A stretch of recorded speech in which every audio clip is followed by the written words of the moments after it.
Welcome back to the Old Glory Games podcast. My name is Kyle, and I'm here with Greg. And I'm sure if you guys are listening to this show every week, I know you're just on pins and needles waiting to hear what we're going to talk about with LeBron James for part 2 of our overview of LeBron James and his impact in basketball.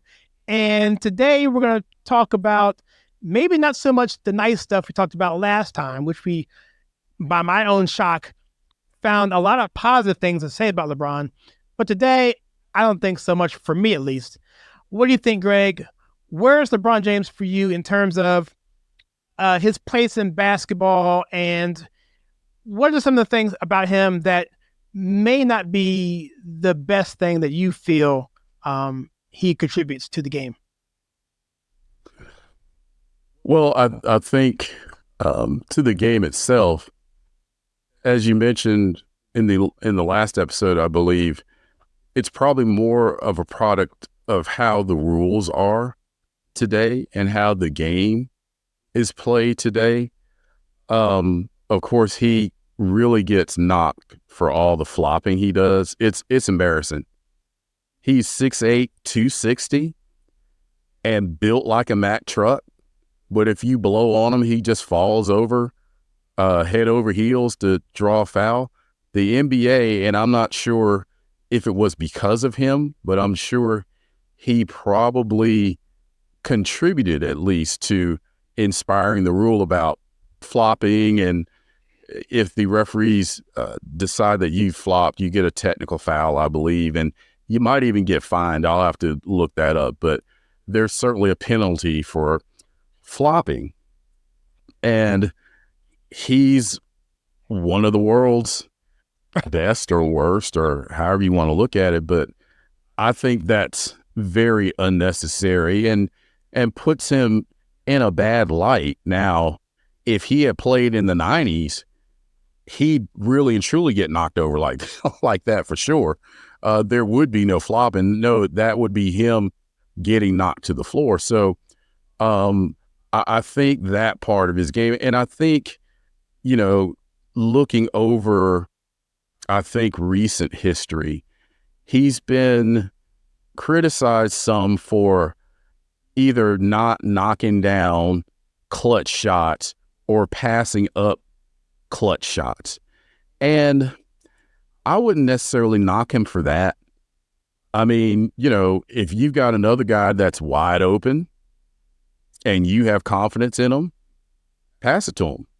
I mean, Jordan did it, when he passed it to Paxson for that game winner many years ago. So I don't even have an issue with LeBron doing that. I think on the floor, I believe that some of the problems that I have with LeBron's game is, and again, I think he's just using his physical advantages to his advantage when it comes to the rules. He plays a lot of bully ball. Of course, Shaq did too. Yes. But I think when you go back to, I believe it was in the playoffs against Denver when they got knocked out. And in the end, where LeBron basically decided, well, I'm going to play bully ball. I'm going to try to draw a foul and get to the line. But the thing was, there was no foul. I think he probably could have been a little bit more creative to create his own shot if that's what he was determined to do. And there really wasn't that creation of a shot. He just, lowered his shoulder and thought, well, I'm just going to bull my way to the basket to do it. And Denver was waiting on him. They got a clean block, and that was basically it. And his turning to the refs to bail him out. That's another thing that kind of rubs me the wrong way about LeBron. Now, again, he's not the first player to do that, and he's not the last. But to me, a lot of his complaining to the refs is just very over the top. It's not something, and too many guys do it. It's like, come on, it's a foul. Just run back down the floor. and get involved with the play. It's a foul. But, too many guys just complain loudly to the refs. And I'm not letting the refs off the hook. And I'm sure this may be another topic for another day, but officiating, even with the technology that we have at our fingertips today with replays and whatnot, they can still be very bad. And in some cases, I don't blame the players for complaining, but every call you don't get, every time you miss a shot, it's a foul. I mean, come on. So that part of his game is a tad bit annoying. And the other thing that I think is lacking in his game, LeBron plays zero defense. I mean, no defense. I've seen video where LeBron is getting back on defense. His guy blows right by him, and he's pointing at somebody else. Well, who's picking this guy up? Well, that's your guy, LeBron. So, yeah, he is very now he has his moments. I'll give him that. But when it comes down to, getting down to your defensive stance and keeping in front of your guy one-on-one and locking him down, that's not LeBron. Not even close. Yeah. Now, he'll have his flashes where he'll run a guy down from behind and block a shot or that sort of thing. The occasional spectacular defensive play, but by and large, LeBron is just a bad defensive player. And I don't want to say that he's not capable. I mean, how old is he now? 40, 39? At that age, it's hard to keep up that level of defensive intensity when your team is also depending upon you to score 25 and 30 every night. So I get it. You have to pick your spots. Yep. But from a leadership perspective, I saw another video where I think it was a rookie or a very young Lakers player pushing LeBron out to go guard his guy. It's like, come on, LeBron, go, from a leadership perspective, that's not a good example to set. If you're telling other guys to play defense and you're not playing defense, that does not look good. Another thing that does not look good is LeBron seemingly constantly asking for more players. Give me some help. Give me some help. Give me this guy. Give me that guy. I think Rob Pelinka is the GM for the Lakers. And LeBron has been accused of being the GM for whatever team he's on. Now, I think in Cleveland, they did not go along with him there towards the end. It's like, well, we got our championship, so there you go. We're good for another 50 years or however long it's been. But in Miami, Pat Riley, he's not going for that. I mean, he just isn't. He's not going to let LeBron tell him what to do as far as the players he brings in. But I think in LA, he probably has more leeway as far as having his say on who to bring in. And it may be all LeBron. It may be the fans' perception of him wanting to bring in certain players to help him win. Either way, that has a very bad look, especially with people that point to all of these legendary players that toiled on their teams their entire career and did not go from team to team in search of a championship. So there's that. So, I think by and large, none of the things that I have mentioned is new with LeBron James. Michael Jordan was accused of getting Doug Collins fired.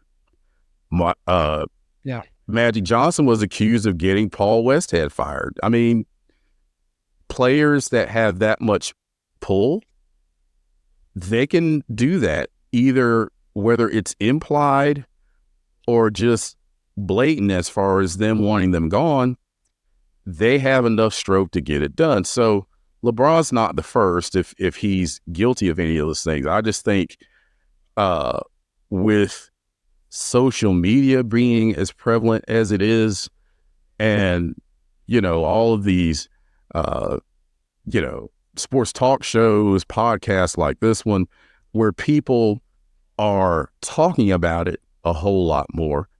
I just think it just feels like, it's just LeBron doing these things when it certainly is not.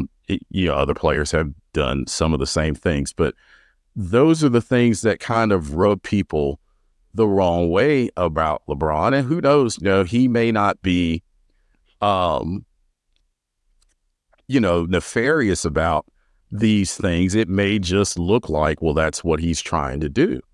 So I think it's possible that, LeBron might be, I don't know, a little bit misunderstood. But again, when you're that vocal, when you're that, let's be honest, arrogant, you often don't get the benefit of the doubt.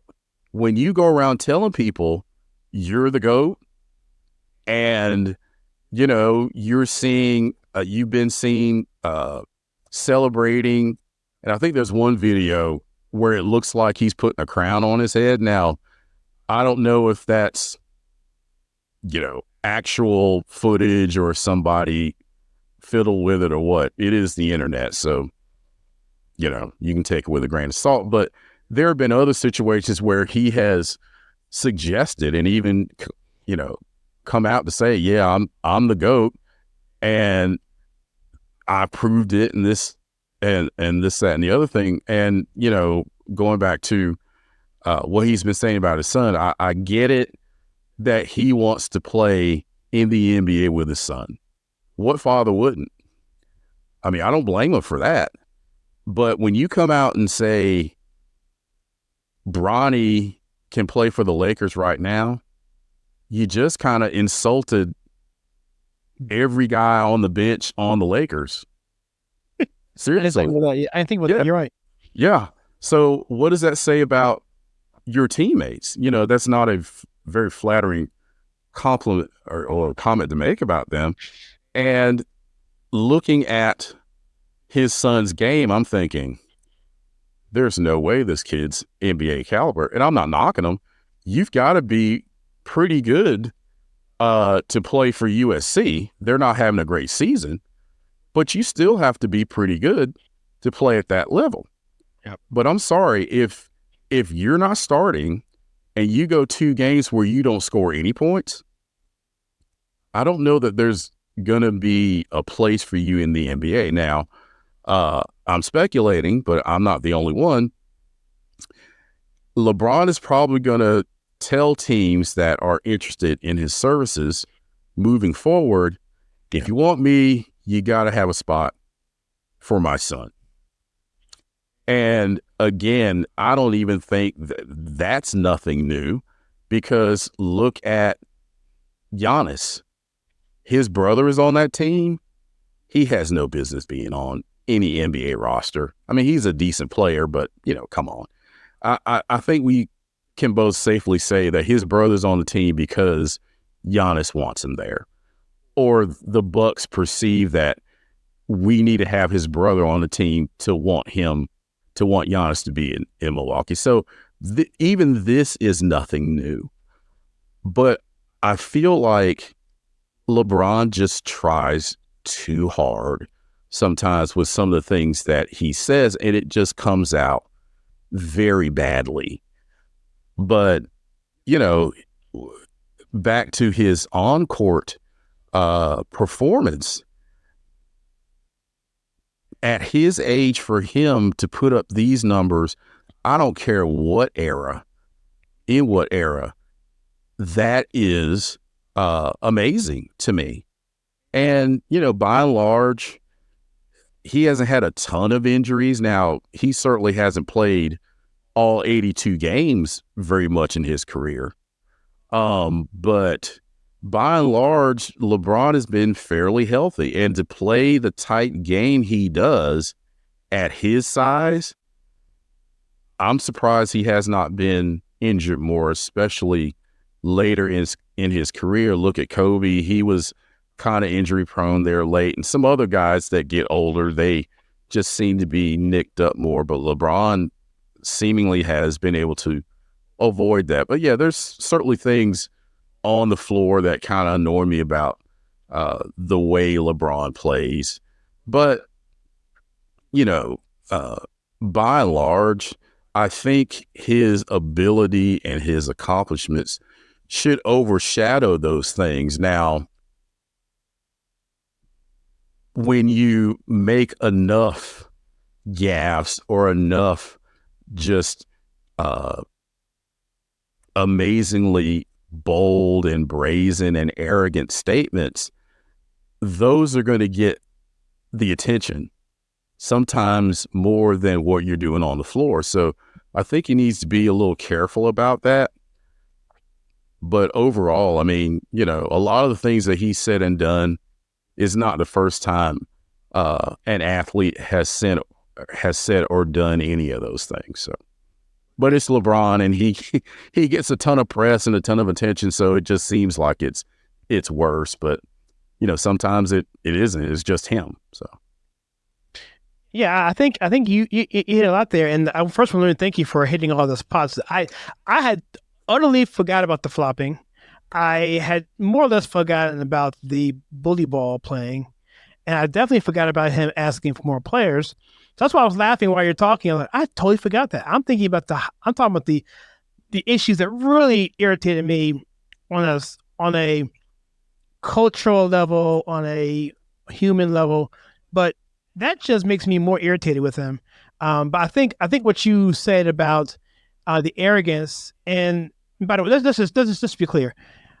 Michael Jordan, one of my favorite players of all time, is pretty arrogant, right? I mean, he's got a lot of character flaws. But for some reason, we forgive Michael Jordan for the stuff he's done. But I think his PR team's a lot better than LeBron's. And in LeBron's defense, again, social media, you brought that up. And I hadn't thought about that.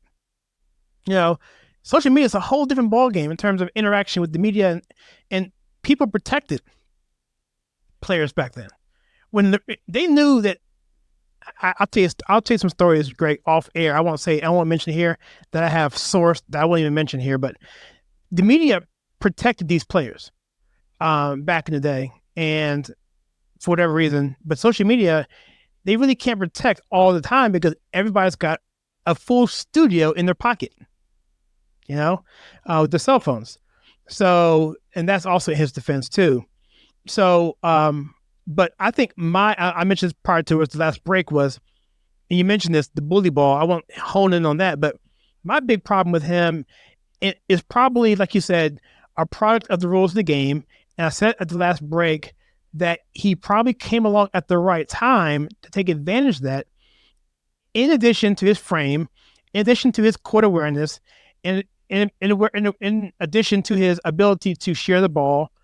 And I think that it was a perfect time for him to do it. I don't think if LeBron James comes in '86 in the NBA, he does the same things he does now. Not trying to take anything away from him, but I just don't think he does. I don't think Wilt Chamberlain coming in today does the same thing he does when he comes in the 50s, just because you can't knock Wilt Chamberlain for beating who he beat. So we are a product of our errors. But I will knock LeBron James for some things he's done in terms of his doxing of police officers, particularly, you know, the situation where when there was a video footage of a shooting. I think I have it here on the screen here. No, that I won't. Yeah, I'll bring it up. But a shooting where it was a stab. Well, the police officer shot the woman who was trying to stab another woman, and LeBron James basically tweeted out the picture of the police officer, and then he said something to the effect of "You're next." And when you look at the video footage, you see clearly that the police officer acted in the defense of the victim who was about to be stabbed. It's definitive. That's one example. Another example is when he talked about us wanting to, and talking about black people in general being hunted. I think that plays into a very, very dangerous narrative. Literally hunted, he said. And I'm wondering if he knows what the word literally means. But yeah, I remember when he said that black men are literally hunted every time they leave their house every day. And it's like, no, that's not true.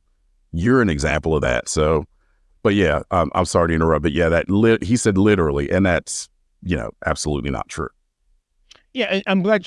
I have it on the screen here actually. So, and that's pretty much a big thing for me. I believe recently after that, there was, and you can't attribute it necessarily to LeBron James. You can't say this was the reason why, but there were some cops that were ambushed recently after that, and Candace Owens, of course, jumped on and said she went on a big tirade about that. And I think rightfully so, because when you create this atmosphere, you're not to blame because the people who did it are to blame. But it's a hard thing when you have, like you said before, his influence is so high and so large. It doesn't, I'll put it this way, it doesn't help. And so personally, I was offended by some of the things he's done. And then in addition to everything else, it just made it worse. I mean, look, if he didn't have the things you mentioned before, if he didn't have the flopping, if he didn't have let me bring it up here. I was making a list of things that you were saying here. If he didn't have the flopping, the bully ball, wanting more players on the team, and by the way, like you said, he wasn't the first, but it didn't help the perception and the media and the PR image of it. If he didn't have all that, then maybe I would have been a little bit more forgiving on some of the things he's done.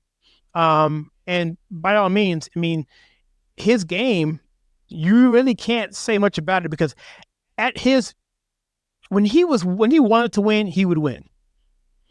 I don't remember what series it was, Greg, but they were down in the series. It was against Golden State. I don't know. And then I think someone talked some trash. Maybe it was Draymond. I don't know. Someone talked trash about LeBron. They were like one game away from winning. And LeBron, he basically said, you know what? I'm not going to lose. And they couldn't stop him. Do you remember that series? I don't know what series it was, but... yeah, so they were playing Golden State in the finals. Yeah. Okay. They were down 3-1, and Draymond did what Draymond does, right? And he gets thrown out of the game for, I think, hitting, I don't know if it was LeBron or somebody else. It might have been LeBron, below the belt, if you know what I mean. So he got thrown out and suspended for the next game. So Cleveland went on to beat Golden State for that game.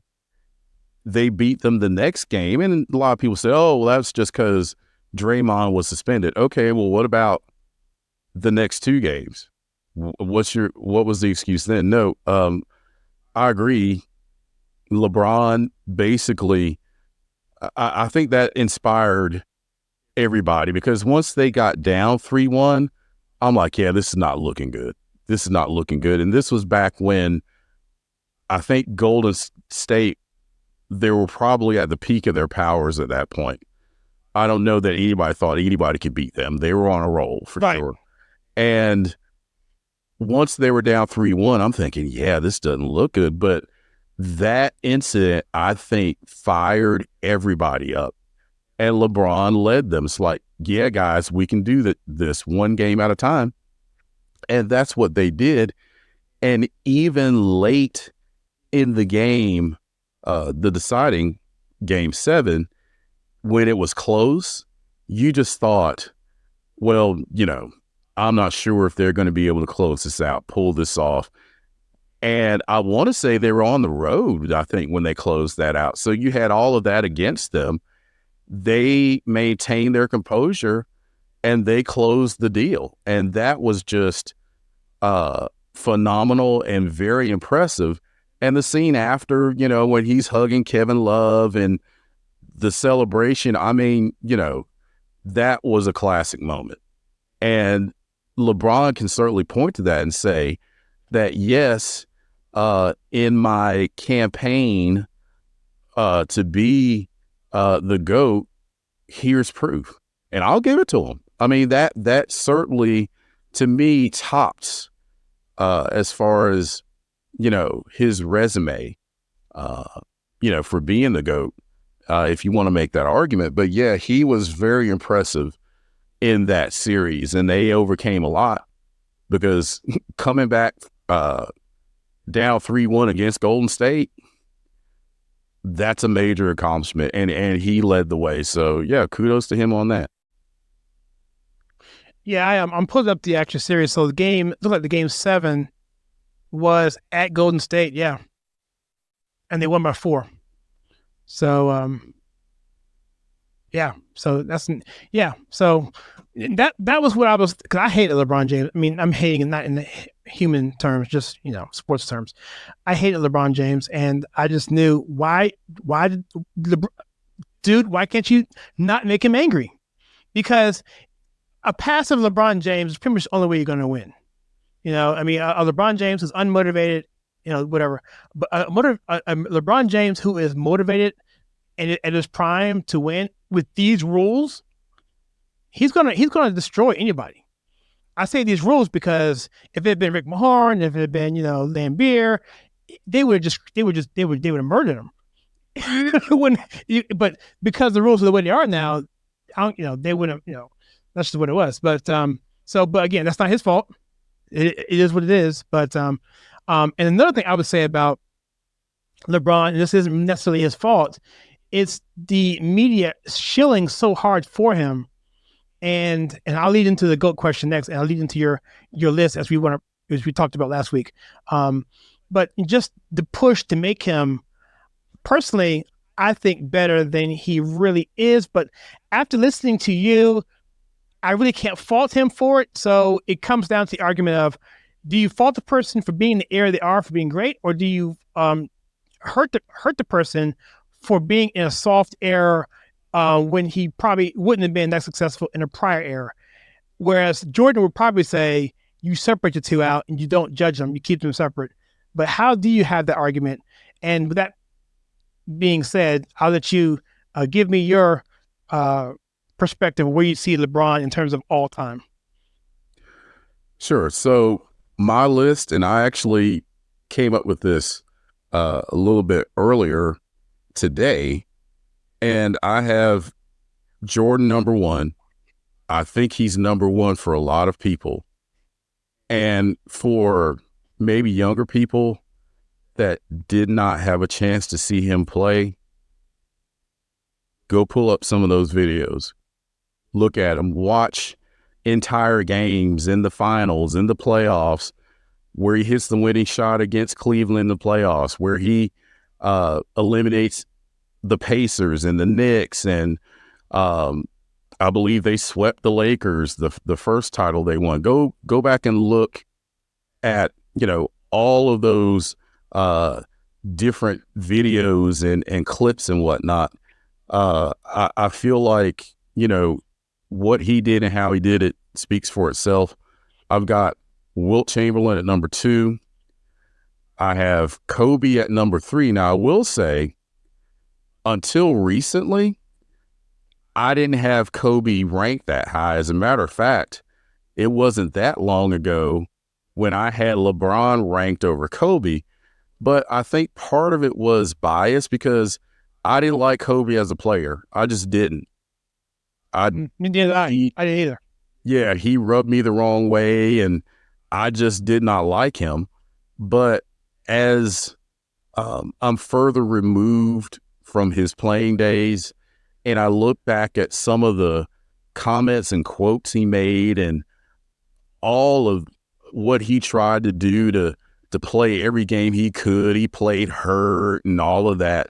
I'm like, you know what? That sheds a different light on how great Kobe was. And he's another guy that came straight out of high school to the NBA. And I'm like, you know what?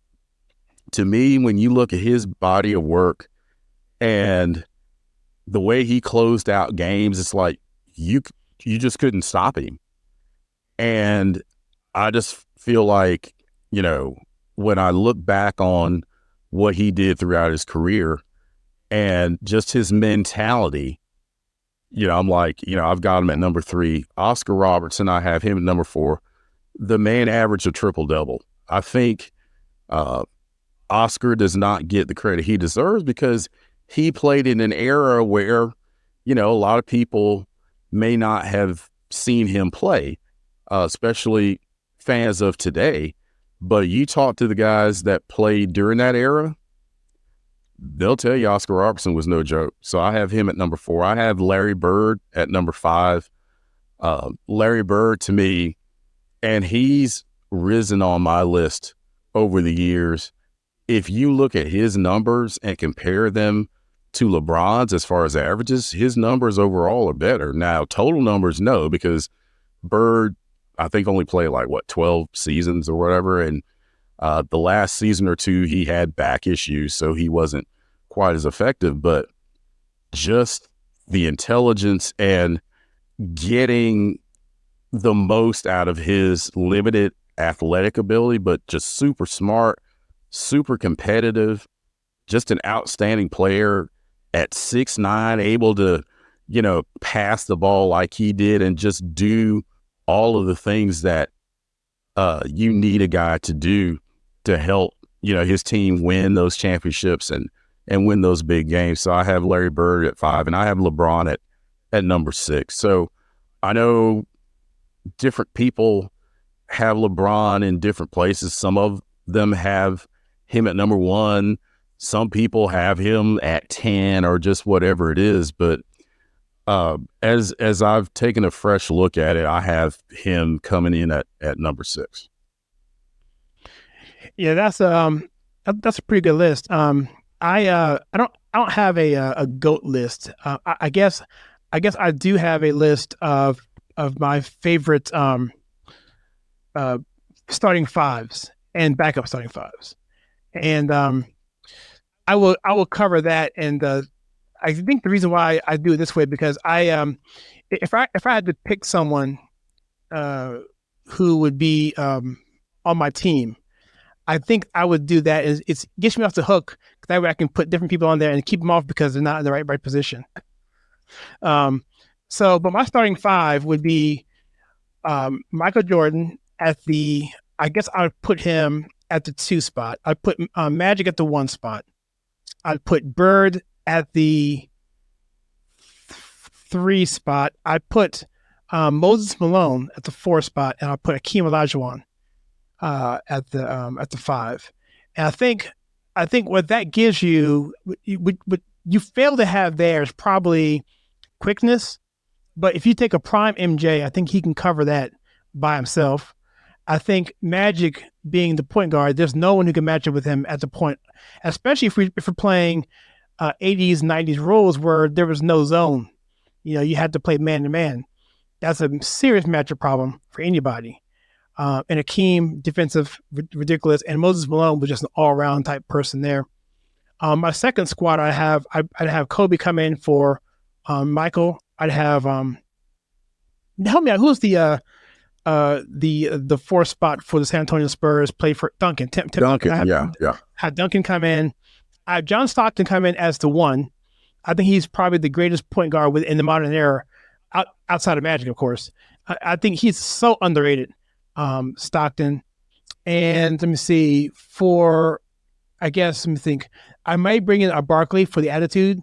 And I would probably even bring in a Dennis Rodman off the bench if we had a Pippen as well and a Jordan on the same floor to keep him in check.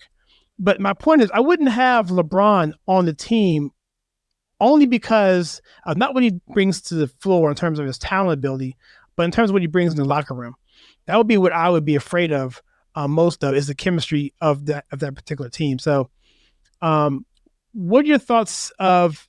Does that come into play at all in terms of your thinking in terms of the locker room aspect of it, or is? And do you? Well, I'll leave it at that, and I'll follow up on another one.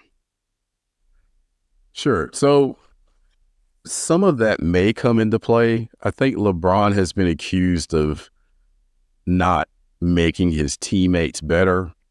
And I don't know if that's fair or unfair, but if you look at somebody like Michael Jordan and him demanding excellence from all of his teammates, from the role players on down, if you think about it, it's like, okay, so after the second three-peat, if you look at some of those guys on the Bulls teams, like Luke Longley, did you ever hear from Luke Longley again after he left the Bulls? Not really. I think he went to the Suns and really didn't do much. There's some other guys on the team where you really didn't hear from them after they left the Bulls. Now, Pippen, he's an exception. He went on to the Trailblazers. They came really close to going to the finals. He did well there, and then later on he went to Houston, where that didn't work out so well when he was on the team with Olajuwon and Barkley. But some of those role players, now Steve Kerr went on to have a solid role with the Spurs. If you can shoot like that, you can play for a long time in the league. But there were some other role guys, and Rodman, actually, when he left the Bulls, he went to the Lakers, and I believe he went to the Mavericks, and he just did not perform up to the same level. So when you look at and Tony Kukoc, I mean, he did okay, but I think most of those role players benefited from playing with Michael Jordan, because he demanded so much out of them, and he led by example. It's like, okay, I'm the first one in the gym. Why aren't you here working on your game? Demanding them to put in the same kind of effort he put in. I can't say for sure whether or not LeBron does that or not. If he does, I don't think he does it at the same level.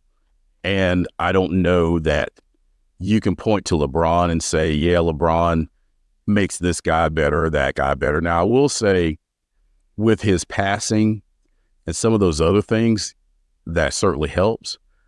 But it's like, okay, what kind of leader is he and that kind of thing? I really don't know, but I don't know that he would necessarily be a detriment in the locker room to the point where I would put him lower on the list or anything like that. But, that I think that could be an aspect if you look at, okay, did this guy make his teammates better? I think that's at least a part of it anyway. I think that's totally fair. Yeah, it's also an impossible thing to pick a top five list, I think, personally, because I'm torn on Wilt Chamberlain, because he was such an incredible athlete that he would have been great in any era. I mean, if you look at his track and field record, I mean, it's ridiculous. I mean, so you have a guy who's playing literally 3 decades ahead of his time, and in a league where jumping wasn't really a huge aspect of the game. It wasn't, that wasn't the type of game it was. It was set shots, and it was spacing and passing, and it was very technical, because you could do limited things with the dribbling. The dribbling rules were a lot limited back then. You put the players today with the same dribbling rules in the 50s, the game is slowing down to a crawl. They would call carrying like 900 times a game. Yes, it plays that fit. Exactly. So, do you blame the guys today for what they can do? I mean, so that's where the discussion comes in, and that's where the fun aspect of it comes in, which is why personally, I know I'm getting off subject here, but a little bit. I'm going to segue to the next topic. We're about to end this discussion here. So I'm going to segue right here on this part. Baseball doesn't really have that problem, or does it? But baseball tends to be the same across every generation, which is incredible. It's an incredible sport. And so I'm going to let you finish up here real quickly, Greg, on this wrap it up. But we're going to segue into next week's episode, which is going to be dealing with analytics. And I'm a big Ricky Henderson fan. And we're going to talk about that and about his stolen base record. And can that be broken with analytics today, which I say it can't be, because why steal bases anymore? What's the point? So anyway, that's kind of a spoiler. So Greg, you want to just wrap up here? I'll give you the final word. Anything you'll talk about either next week or this particular week in LeBron James in general?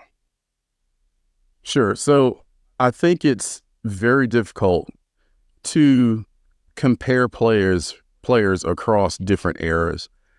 And Michael Jordan has said that many times when people try to prompt him to talk about, or involve himself in the GOAT discussion. He says, I don't want to disrespect any of the great players across the different eras by saying I'm the greatest of all time.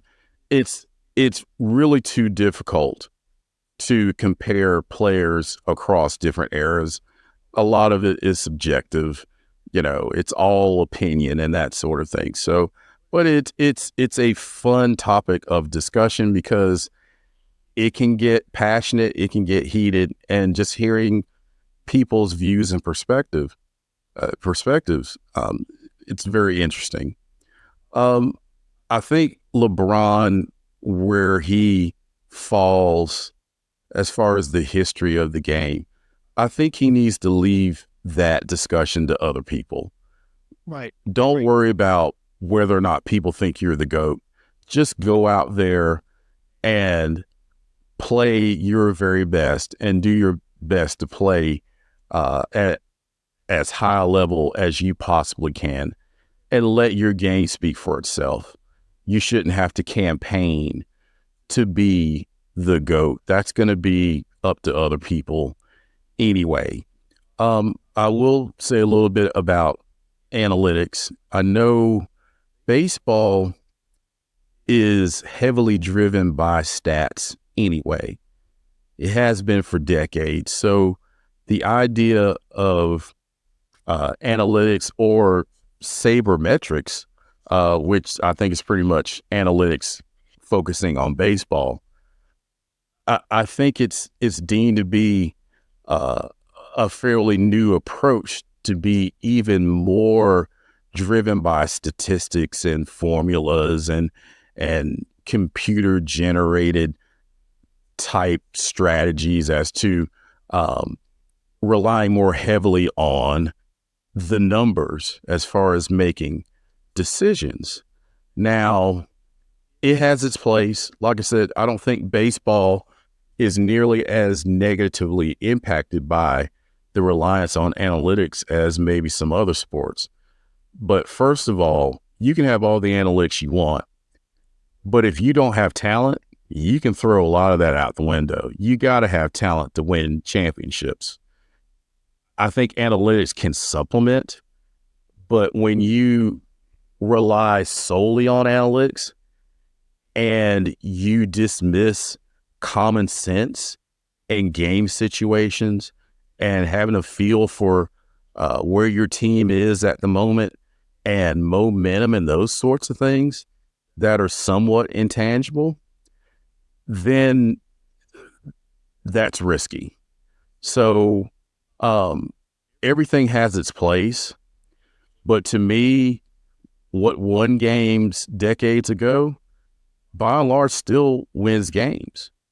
And you have to have a combination of the right coaching, the right front office, and the right talent. And if you don't have those things, it's hard to win no matter how you use analytics. So I know that's a hot topic, but to me, common sense and game situations and knowing the game, that still has a place and that always has a place. And I don't think analytics should overshadow those things. So, but yeah, we could go on, I know, for probably hours talking about, LeBron James, but to me, I think he should let his game do more of his talking and not worry so much about where he goes down in the history of the game. Because I think as time goes on, people will look back on him more favorably even. So, but again, I some of the things he says and does rubs me the wrong way, but I think overall he seems to be a pretty good guy, and he's had a legendary career. My hat's off to him.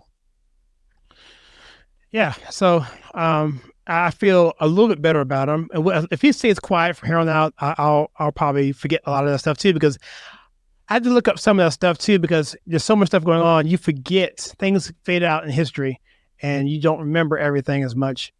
And so that would probably be the same for me too. But like you said, he tends to be the gift that keeps giving. So if he doesn't keep giving, I'll probably be okay with it. Got to keep taking, right? Yep. So.